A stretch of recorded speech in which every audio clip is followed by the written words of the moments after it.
Good afternoon, everyone. I'm Rich Swerbinski with Onward and Upward Consulting, and this is the Big Picture presented this week by our friends at Funding Shield.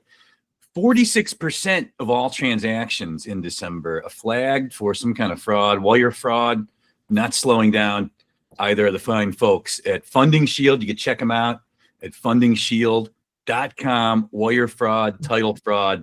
The best in the biz at it, and check them out. And I want to thank them for their support of the show today.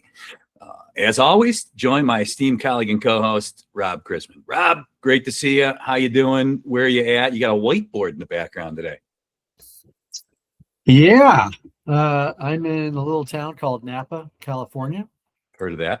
And behind me actually is the Black Scholes model, which is a way it's how hedging a pipeline works. Okay. All right. You gonna geek out on us on the show today? No, not too much. We've got a great guest, so I don't want to go too far down option pricing, but it is, I think, important for originators to know that we're in the business of giving away free puts, right? Rate locks, and how we deal with those can make or break a company. So we'll leave it at that. I hope this counts for continuing education here. Right. We'll call you Professor Chrisman. I could throw that stuff around. Yeah. It is interesting. It's interesting to me. It might not be interesting to a lot of people. Yeah. And Rich, where are you? Cleveland? Twinsburg, Ohio. Yeah. So we're getting just pummeled with snow. I'm about 30 minutes from where Ron's corporate office is. I was trying to get in his office to do the show live today. It just could not make it happen. But yeah, we're just, Ron and I, just getting hammered with snow and cold here in Cleveland today. So schools being closed and so on. Yeah, which is all of them. Yeah. So, and our guest this week, really pleased to be joined by the founder and CEO of CrossCountry Mortgage, fellow Clevelander. It is Ron Leonard. Ron, thank you so much for joining us. Looking forward to the conversation today. Yeah, no, I'm excited to do it. Rich has been pinging me for a couple of years, and I normally don't do these, and I'm like, he pulled the Cleveland card on me, and it worked. I was digging deep, when you're 7-8, LinkedIn DMs and emails in. I pulled out the Cleveland card. I pulled out our mutual friends. I pulled out everything I had, and somehow it worked. So it worked. I love it. Ron, I would ask you to tell us a little bit about CrossCountry, but I don't think there's any humans left on the planet that don't know about CrossCountry. But give us the overview from your perspective, anyway. Where we sit, I mean, we just finished our 22nd year. A lot of people kind of have this idea that, these guys just got big overnight. It's been 22 years. You grow 20% a year for 22 years. It kind of compounds. It's not too hard to figure out, but we finished the year 50, a little bit under 52 billion, which almost marks our high watermark of 21 of 53 billion. And again, we've got, I think, 800 branches nationally. I think we've got the most $100 million producers. Currently we got 200 billion in servicing. We have an asset manager now. So again, we definitely took advantage of the down cycle, which I think everyone should, but headquartered in Cleveland, Ohio, beautiful Cleveland, Ohio. And that's kind of where we sit, kind of going in the 26. So Ron, 800 branches. So yep. You could visit a branch a day, and it would take you 2.5, 3 years to get through. It's kind of like eating at restaurants in New York City. Exactly. You can start again when you're done. It's like painting a bridge. Yeah, and again, we've had a pretty active January. Honestly, December was our best December we've ever had. We did 5.4 billion, which, I'll be honest with you, I thought we'd have kind of shit the bed in December. We normally do. And it was extremely strong. I think we were up 33% over what our forecast was.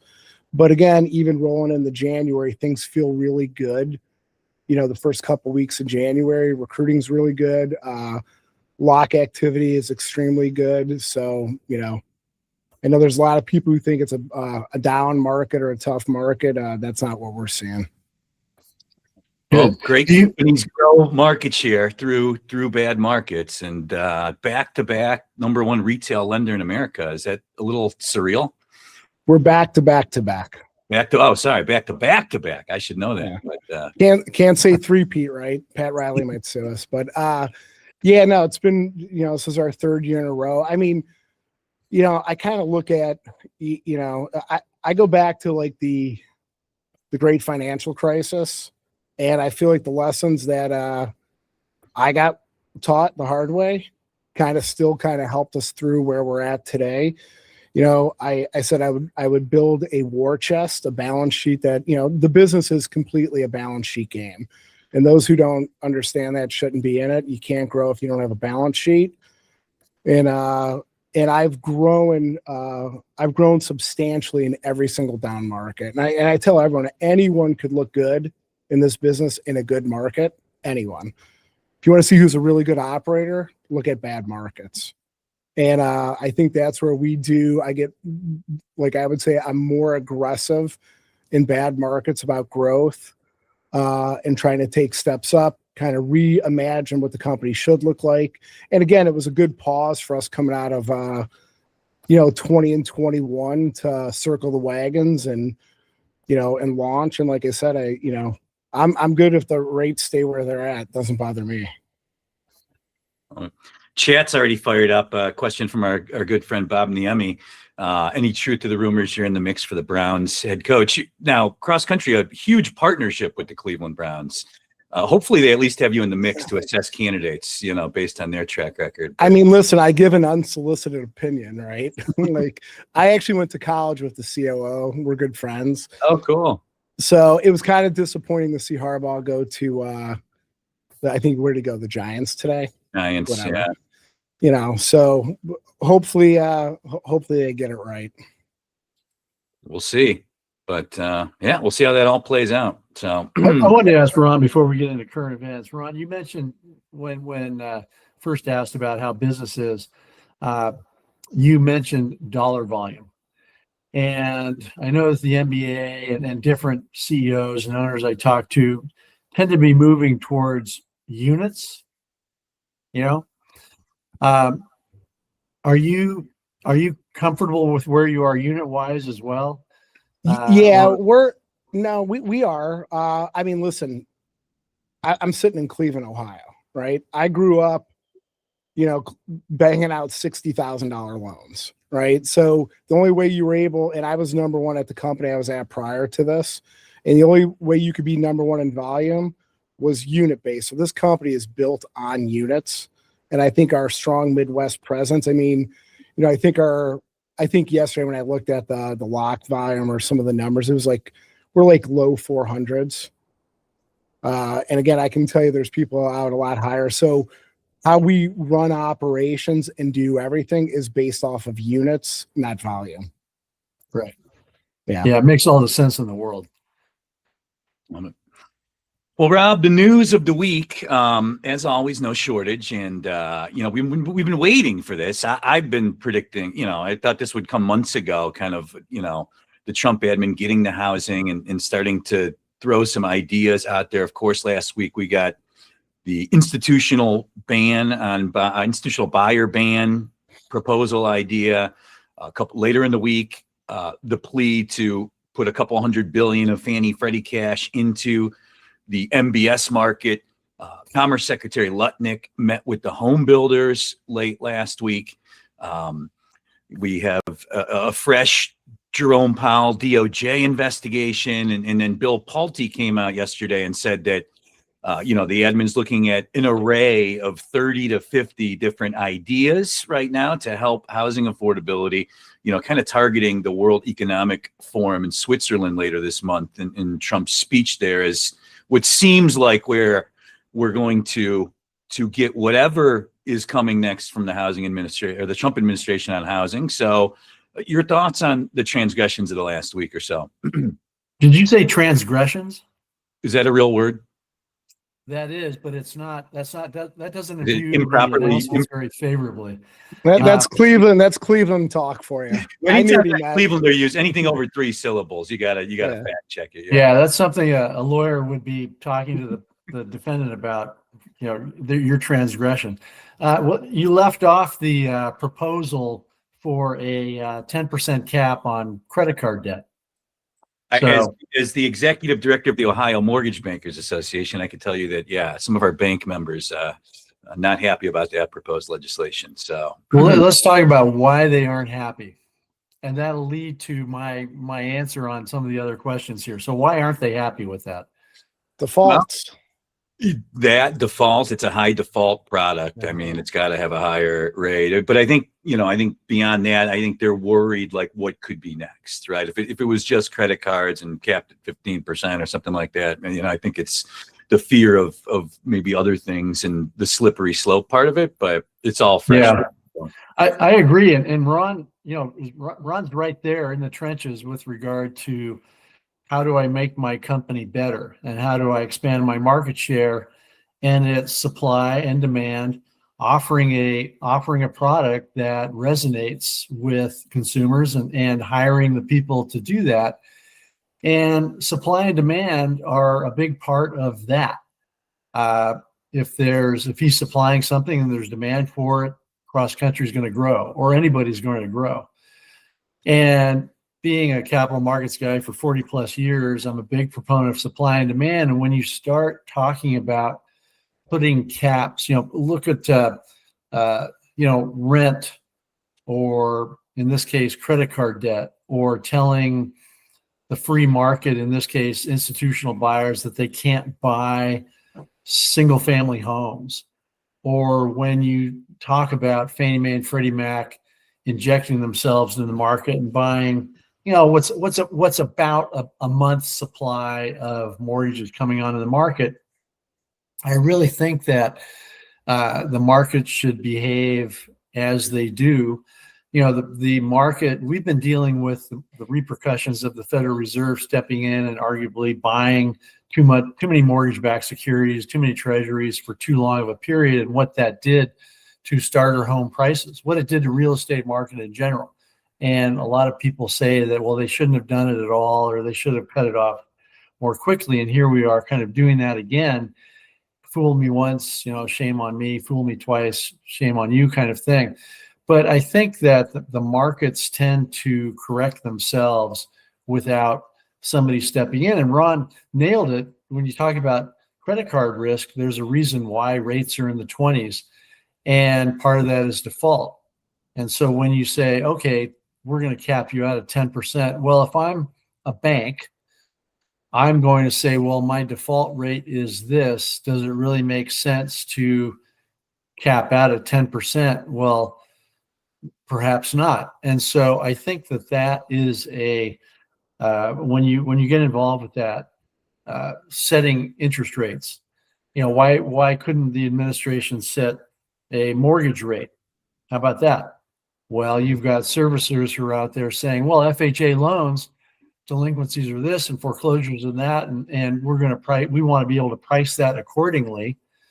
Well, if there's a cap on mortgage rates, they can't. So what do? You stop offering the product. If you're a bank in, headquartered wherever, and you have a 10% cap on rates for credit cards, the same thing can happen.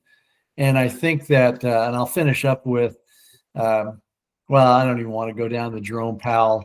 Aren't you? By capping that 10%, though, you're just going to have less people who can actually qualify for it. So what you're going to send them to the local check cashing loan shark shit? Exactly. 30, 40%. They're throwing so much shit at the wall trying to get something to stick. And, that's just, and again, it's probably a lot of this is political. Listen, I'm all for rates coming down and stuff, but, at the end of the day, people I believe in free markets. And if you have free markets and less government interference, generally markets work themselves out. We have a hangover from 20 and 21. Right? Yep. That's what we have. Yeah. we don't need to perpetuate that. And really, I think a fair amount of it, Ron, is symbolic. Whether, hey, let's talk about the 50-year mortgage, or let's talk about portability, or let's talk about assumability. And it doesn't take long for the capital markets and the investors out there to say, whoa, wait a minute, you want to do what? And so you've got Fannie Mae and Freddie Mac who are going to spend, $200 billion, which is a chunk of change, but I think it's more symbolic because we don't know any of the details. We don't know if it's only going to be Fannie Mae and Freddie Mac securities, or what's going to happen with Ginnie Mae or non-QM securities. There's more and more of those out there. So and how long is this going to be?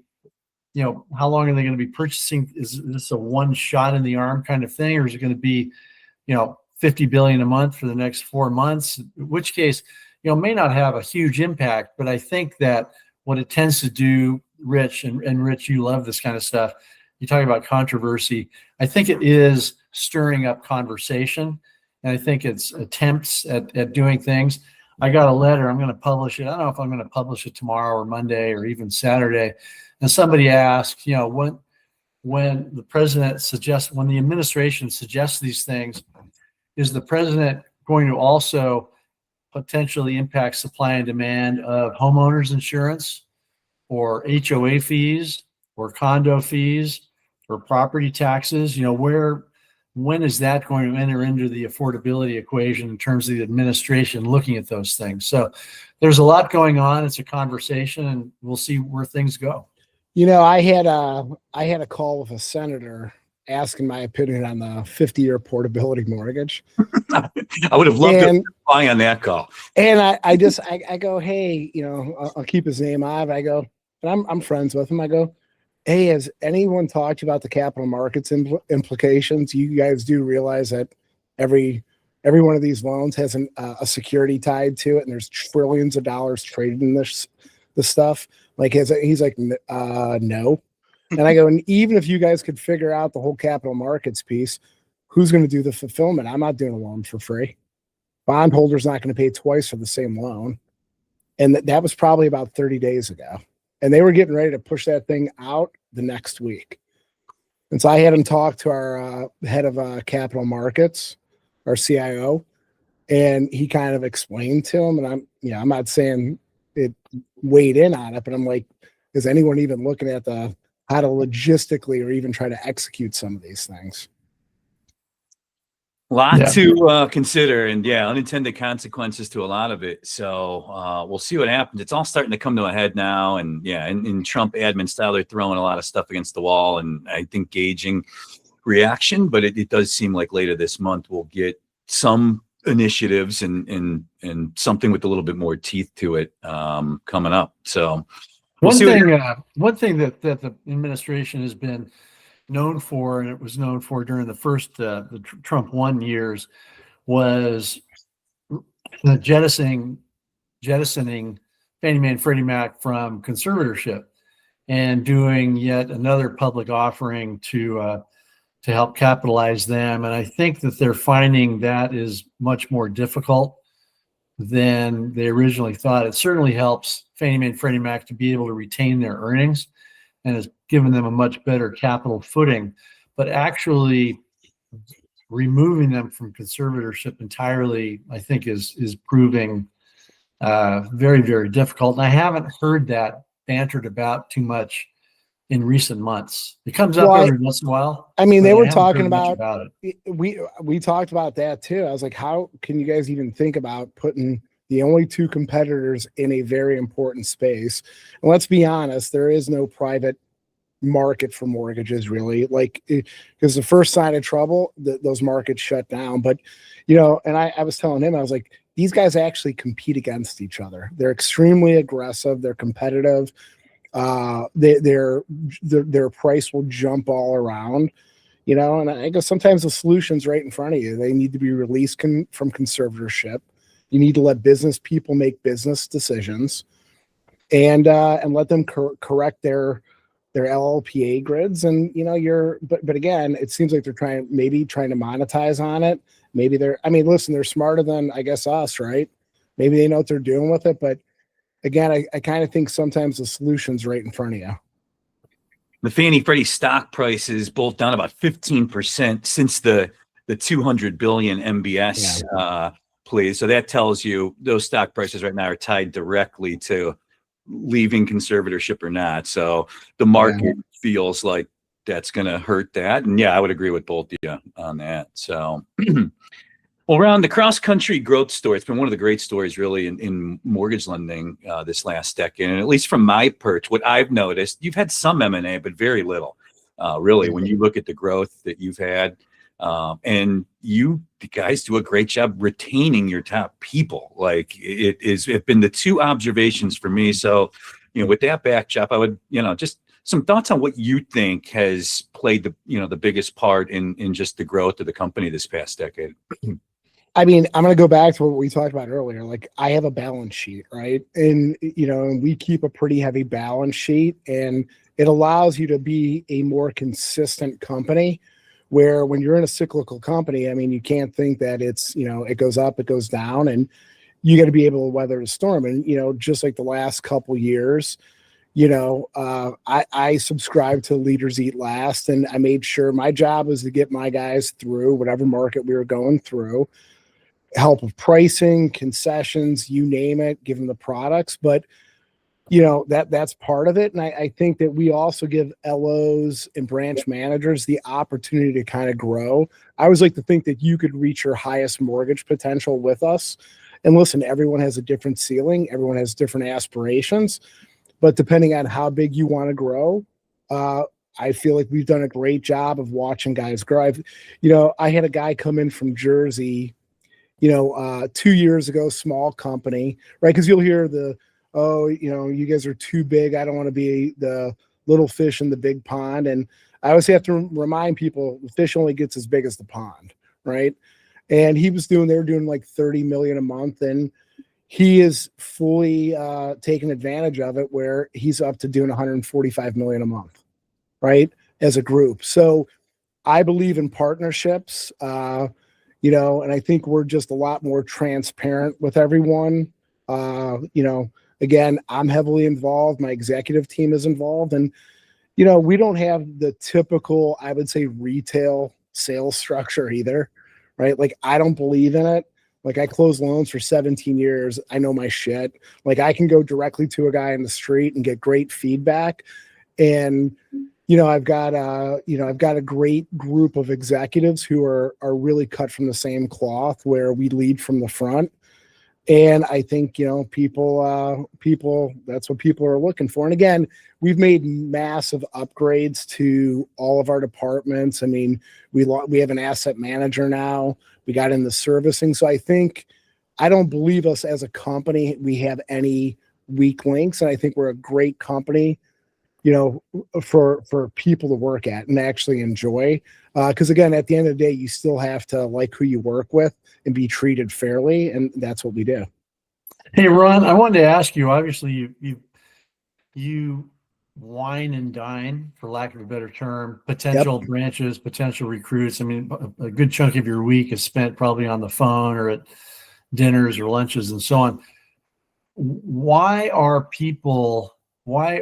decent originators, and I'm not talking about like the big hitters, just like regular originators, why are they looking around? Why do they look at CrossCountry, and what is it that about CrossCountry that appeals to them? I mean, I think part of it is, again, if you look over the last like 3 years, we weren't hiding in the corner covering our head up like shaking, making furloughs, doing all this other shit.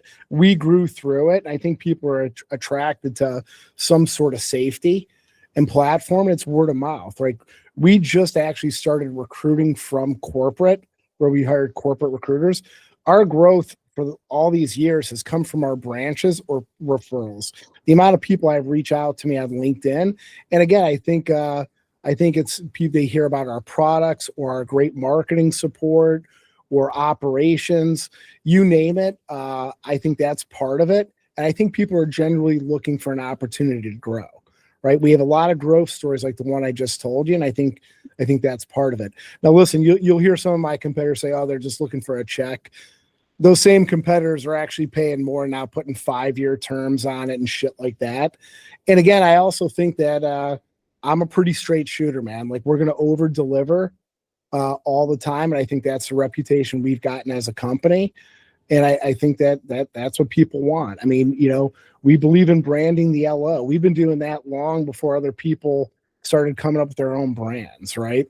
So I do think that we're a lot different. And listen, man, monkey see, monkey do, and others are starting to do it now. We've been operating this way since 2010, and I haven't changed the model one bit, right? And again, it's often imitated, but never duplicated. So I think people are looking for an opportunity to grow at the end of the day. This is The Big Picture, presented this week by Funding Shield. I'm Rich Swerbinsky with Onward and Upward Consulting, joined as always my esteemed colleague and co-host Rob Chrisman. This week, joining us, the founder and CEO of CrossCountry Mortgage, Ron Leonard. Ron, you mentioned holding a couple $100 billion in servicing earlier in the show. It's been a big strategy play for you this last year or so. You've retained about $125 billion of your own servicing. You've went out and purchased another $75 billion in servicing. If you could just, talk about the strategy, the mindset, and how it kind of insulates and helps the company moving forward. Yeah. So I would say probably somewhere around April 22, I was offered like $1.3 billion for our servicing. And honestly, it was pretty tempting. I'm like, nah, I'm going to hold on to this. Right. Like, I didn't know what we were going into. And everyone knows the economics of it, how it came from 20 and 21. And literally after going through 22 and 23, it just occurred to me that, like, I walked into our executive meeting January of 2024, first meeting a year. And I said, hey, I think the perfect combination of a company is like a Mr. Cooper, Penny Mac, and CrossCountry combined. I've always thought that, right? After going through that. They just can't figure out retail. And, I'm just a sales guy, right? But I figured I could figure out capital markets. I went out and hired the team, but I told my executive team, we're going to change this model a little bit, and we're going to switch from making money solely on origination to servicing, right? And I believe this strategy is going to pay off, because I don't know how companies are going to survive in the coming years just making money off originating loans. We have servicing now. We also have we got $7 billion under management and an asset manager, right? So I launched that in 22. I think it took us a little bit over 2 years. We're number 3 in securitizations on non-QM. So I've diversified our kind of income stream where I can be more aggressive on pricing. And, I plan on competing extremely, we plan on being very competitive in bulk purchase and co-issue. Ron, you've talked about leading, being a leader a few times. Who do you go to for advice, if anybody? Who is your counsel? Who do you bounce ideas off of? I mean, honestly, my executive team, I was telling someone the other day, I've never been coached. I've never really had a mentor, because I started the company with my mom, my aunt, right? And it's kind of like, you listen to people talk, you read news, and I kind of use the term failing forward. I am a failure, man. I've failed forward multiple times. Right. And so I think it's like, let's try this. And that didn't work. So I've kind of just sat back and watched, and I'm willing to have a conversation with anyone. And so really nothing on a consistent basis, but just, I kind of school the hard knocks, buddy. Right. It would have sped things up. This has been 22 years. So it's more experience is what taught me. Yeah, it's interesting when you talk to Rich, and I have talked to a number of execs at the top of various entities, and it's it's the old saying is it's lonely at the top, but it's always interesting hearing from folks such as yourself. A lot of there's a percentage. Well, I just talked to my wife or my girlfriend or my boyfriend or my husband or whatever, and others, fully utilize their executive team and bounce ideas off of them, and especially like when you ask them, where do ideas come from? Is it from the ground up or from the top down? I would say, Rich, the majority are from the ground up. People like Ron listening. Yeah, I completely agree. Everyone's like, how do you run your company? I go, I listen. I go, if you listen to the LOs or you listen to your employees, and listen, some are maybe trying to get, full of shit, but I would say most of the time, this company is run through the voice of the employees. It always has been. I pay attention. I look for opportunity. And that's how we've always done it. Ron, the market is consolidated pretty dramatically the last couple years. Some competitors have exited, others have been merged into others. You got a lot of people fighting for market share right now in the marketplace. Just, curious as to how you kind of view the competitive landscape right now and who you kind of view as like CrossCountry's competitors. Well, I get asked this a lot, right? I view, if you do a loan, you're my competitor. If you buy servicing, you're my competitor, right? So I think everyone, right now banks really aren't that competitive, but again, who knows if that comes back? So I would say it's the independent mortgage companies, whether it's wholesale, broker, retail, you name it. And again, at least for us, it hasn't, I feel like we've taken market share every year. I think we've 4x'd our market share since 19. And so I keep taking market share every year. But again, it's a pretty competitive landscape. I mean, the brokers, the guys over at UWM, he certainly is aggressive, which I love. It's good competition. I'm kind of curious to see what Rocket does. So I think the landscape is going to look a lot different in a couple of years. But again, we compete with everyone. I know it's a general statement, but it really is the truth. I mean, we compete with everyone. It's a competitive, it's an extremely competitive market for talent, for loans. And I personally see it getting tougher, not easier. Two temptations that you've avoided that a lot of other companies, have. It's been tactical mistakes at times. You've kept the company 100% retail, and you've kept the company private, which I think a lot of people have speculated over the years. Maybe those things wouldn't stay true, but talk about that if you could for a little bit. Yeah, I would say. I mean, I've kept the model the same, and again, I've kept my money in the company, right? So let's not forget, I think that's a critical thing. If you don't have a balance sheet, you're screwed, right? But, when I look at it, it's hard enough running one company, but you have some retail guys out there that have 10 companies underneath one, and there's 10 different names. I personally wouldn't do it, one, because I don't want to have to operate or be I am not able to not be involved, right? So I think that's part of it, but two, I think I would be screwing over my guys by, having them compete with another brand that I own. So I've stayed away. I've stayed away from that. And I think that's one of the bigger things I've stayed away from. And my model stayed the same. And I haven't overpaid for any acquisitions. These are more opportunistic where it's a good fit, right? So I've had relationships with a lot of the companies we've brought on, so it's been really good. And again, my LOs don't sell appliances. They're not selling credit cards. I wouldn't want to sell that shit if I was still closing loans. So I think we focused on what makes us money, and we have not strayed off into other areas. We've only things we've done is added on the non-QM platform. We're doing 700 million a year, right? Anything we've done we try to make it accretive to what the LOs are currently doing. And I've avoided all these little solar shit and stuff like that. I haven't done any of those. And so I think that's part of it. And, I think it's put us in a pretty good position. Ron, I got to know Angelo Mazzillo in his later life. Interviewed him a few times on stage. I got to know him and his family, and I asked him one time what was the biggest mistake he ever made. And without missing a beat, he said, going public. Going public. Yeah.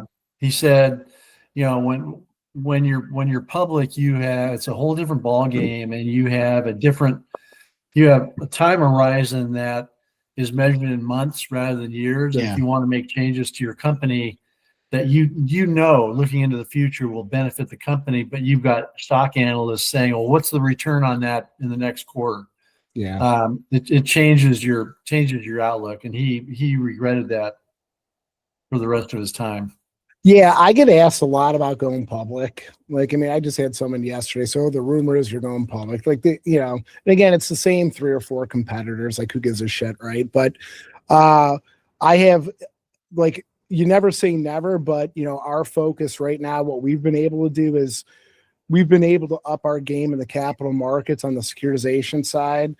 And we have an asset manager, which, if you look at NewRes and what these other guys are doing, they all have them. But again, we've also accessed the high yield market to acquire the servicing, right?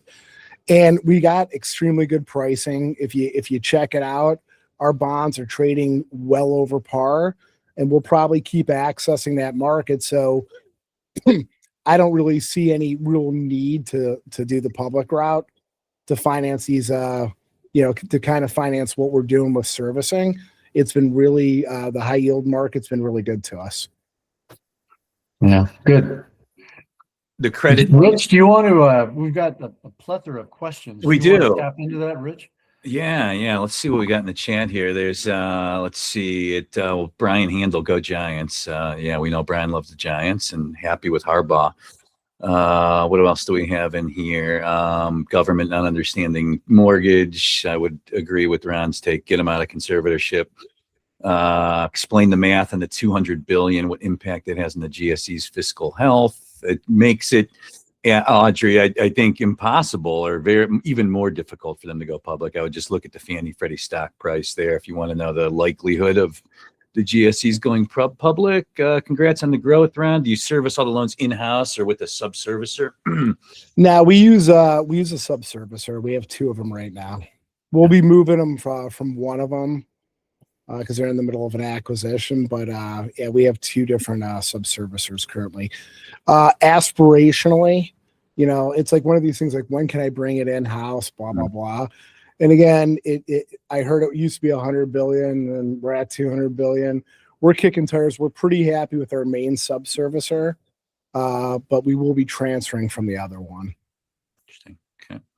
Home equity loans, question in there about that. I would imagine you're on board with some of the or maybe securities. Well, we're doing them ourselves, right? Like, so our non-QM platform, which is tied to our asset manager, we are starting to do home equity lines of credits. We already do jumbo private label securitization. We're getting into commercial builder lines of credit, fix and flip multifamily up to 30 units. So, we're rolling out a whole commercial division, but we do, I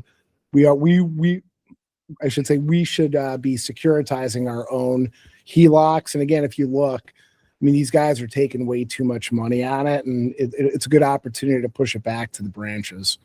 When I say these guys, the guys who the originators are selling them to, like, it's, these things are getting 107, 108 on the market, and they're paying originators like 102, 103, and it doesn't work. So we'll be that should be fired up here shortly. And you started the company with your mom and your aunt? Yeah, my aunt had been recently retired from Ohio Bell, which Rich knows. Yeah. My mom was an occupational therapist, and that's it. And 2 of my really good friends, one had 0 experience, and that's how we started. Hopefully they're doing okay financially. Yeah. And your mom was involved in the company. She's still involved. I mean, I just heard that she was involved in the company. She's an Italian woman. I had her and my aunt. I had a couple bosses, right? Yeah. The credit landscape, Ron, FICO, Vantage, a lot of balls being juggled in the air here. You talk about guys the DOJ should be going to talk to. Shit, right? Right. Like, we were looking in 22. My bundled price was $80. $80, right? And then as it sits today, the bundle price is we're switching to a la carte. Mm-hmm. You know what I mean? And I'll tell you what some of the problems are, but is 400. How do you go 5x? Like, you just explained to me how you go 5x since 23, right? And again, the ironic thing is 23, I think that's when they all started giving us free soft pulls, kind of like what a drug dealer does, gets you hooked. And it took us the whole year to get everyone switched over using soft pulls, all of this. And then they start billing you full price for it, right? It's like the classic bait and switch. And I mean, I don't know what can be done. You know, I'm not completely, listen, I'm not bitching about it because we're all playing with the same bat and ball, right? And I can tell you, I've heard some guys out there 750. Some of my bigger direct people I compete with are like 750 for a joint. You know, the some are like it's outrageous. And again, they come out with the Vantage credit score, and really none of the systems even work with it. Like, now, I think it might have a chance. Listen, I'm all for competition, right? And I do think maybe in a year going into next year's renewal, when they're jamming it again, at least we'll have some options, because I think people will have enough time to catch up to actually figure out how to use it. Yeah. So I think that's part of it too. Yeah, look at hey, you talking about price escalation. When I was a kid, and I'm older than both of you guys, there was NBC, CBS, ABC, then PBS came along. Yeah. And now, I mean, there's all I mean, how much do you spend every month on streaming services? And even then, you might get charged more to watch something if you can find whatever it is you want to watch. It's anyway, don't get me started on that. No, that's how you got to watch some football games. Like, I have these networks, I don't even know how to get to it half the time. I'm like, where's the game at tonight? You know what I mean? Netflix, where the hell do I go? Channel 30? Yeah. Peacock, what is it? Right? Yeah. And on the credit thing, right, to your earlier point, the capital markets, like, how are the capital markets going to view pools of just Vantage score loans? You know, especially at the beginning when there's not a track record in history. Like, I don't think that is really being talked about by anybody except Rob and I. So. Yeah, I really just don't know how rates go up, like the price goes up 500%, and my production has gone up every single year. So the higher you go, the cheaper the price should be. Like, I feel sorry. I genuinely feel bad for some of these smaller companies, and that's kind of why I think, like, if you think you're going to make money off originating loans in this business in the next 3 to 5 years, good luck. Yeah, because the prices are just outrageous. Whether it's software, credit reports, I mean, human capital, and you need to have multiple sources of income, I think. Yeah. And as you guys know, retaining servicing is, you know, it takes time. It's not fun for the first couple of years. Yep. It's long game play, and takes a little while, but yeah, perfect hedge if you can set it up as you have. So anything else, Ron, that just has your eye in the industry, things that have caught your attention that are especially top of mind for you as we flip the calendar into a new year here? I mean, really, I'm just excited about the year. I think we're gonna have a great year. I mean, again, I didn't expect to finish as strong as we did in Q4, right? Like, it literally falls off. So, I mean, you know, we think we're going to hit mid 60s. Good market puts us, you know, over 70 billion probably. So that's kind of what we're looking for. And listen, the one thing I figured out is if this administration wants something, they genuinely get it. So I kind of can see lower rates. I don't know how they're going to do it, but they're certainly trying. So I'm just looking forward to 26 and, you know, having a great year. To be fair, I looked at a rate chart today. I mean, the 30-year fixed rate when Trump took office was about 7.2. Today, it's right around 6. I mean, it's been pretty consistently down. Listen, you know what that's from? That if you look at the 10-year spread versus where the 30-year fixed rate is, I think it was last year, it was 250 bips. Mm-hmm. Historically, Rob, you probably know more about this than me. I think it was like 170 bips or so. And we're down to 182, I think, 2 days ago. I tracked Yeah. it. Yeah, you Right, can so- have an environment where the 10-year and the 2-year don't budge in terms of U.S. Treasuries and mortgages are coming down.